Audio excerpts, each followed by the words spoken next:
In this week's Bleach, Ichigo and Renji enjoy the delights of the Soul Palace. Hey, look at us. Look at us. Huh? Who would have thought? Not me.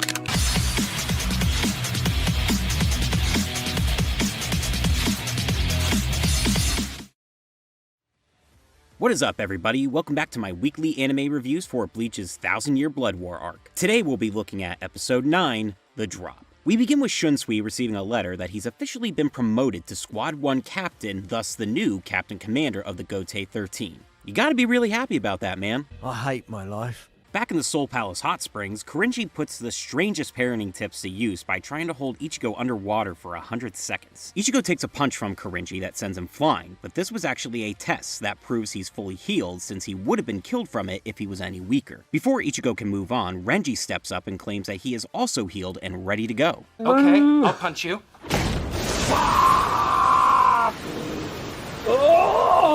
The two are launched off to the next palace, but afterwards, Korinji says that he understands why the Soul King is so interested in Ichigo. During that first punch, he instinctively struck back and fractured Korinji's hand. Fuck around and find out. Cut to Central 46, where Shunsui makes his first order as Captain Commander to have Zaraki trained in Zanjutsu. Rabble! Rejection is the initial reaction, but Shunsui assures them that he will be an essential asset in the next battle against the Quincy. With that, he gets the approval and invites in Captain Unohana, or should I say, First Kenpachi Yachiru Unohana. Put some respect on that name. Back in the Soul Palace, Ichigo and Renji make it to Kiryo's place where she makes them an absolute feast that actually looks pretty damn good. While they enjoy their meal, Ichigo becomes a Debbie Downer when he feels bad taking baths and eating food while everyone in the Seirete is working hard for the next battle. You're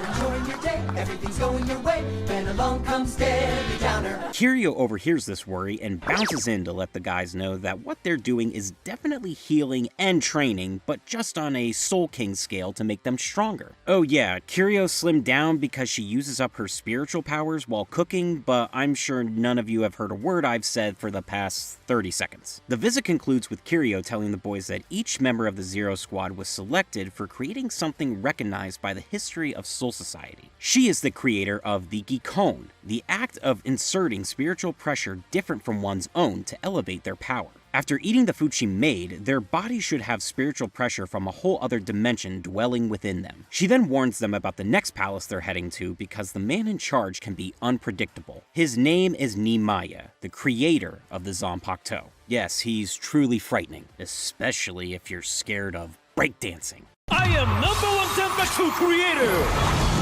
Finally, we can make our way to the central underground Mukin, where Unohana is waiting for Zaraki. He's rather talkative, but Unohana prefers him quiet, as the scar he gave her aches when he speaks. Unohana yachiru.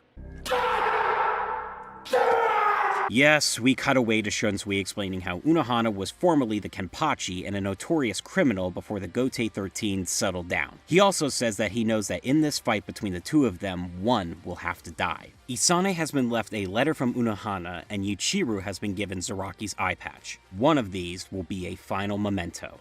What a very somber moment. Back to it.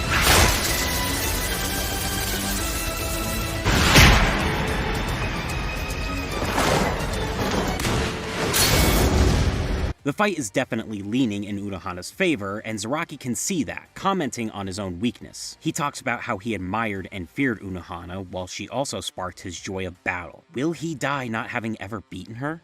Are you one of those single-tier people? Do I look like a double fucking rainbow to you? Zaraki is stabbed through the throat, but suddenly he wakes up totally fine. He's not sure what happened, but recollects himself as Unohana curses his ability to not die. Each time he's near death, he gets stronger. It is the flaw he put upon himself, but also her sin. So, my overall thoughts on episode 9? Hey!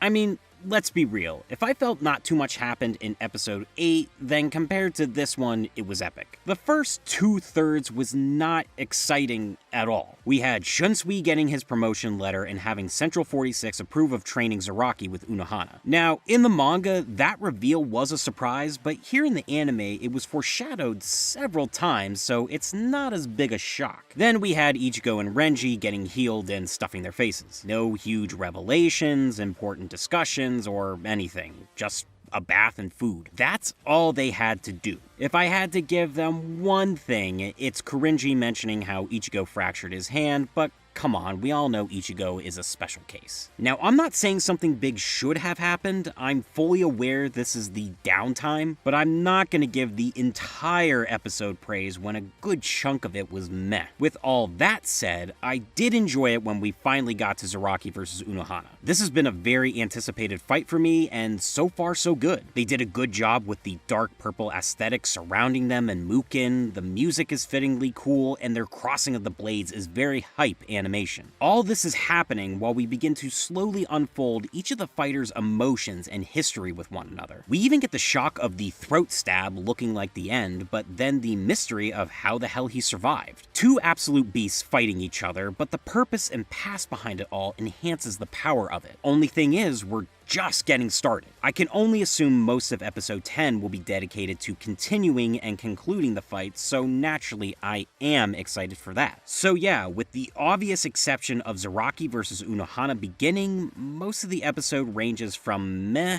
to uneventful. Not every episode is going to be a banger, but let me know your thoughts. Am I just a fake-ass Bleach fan for not liking the episode as a whole? Favorite comments will be featured in the next review. Here are last week's winners.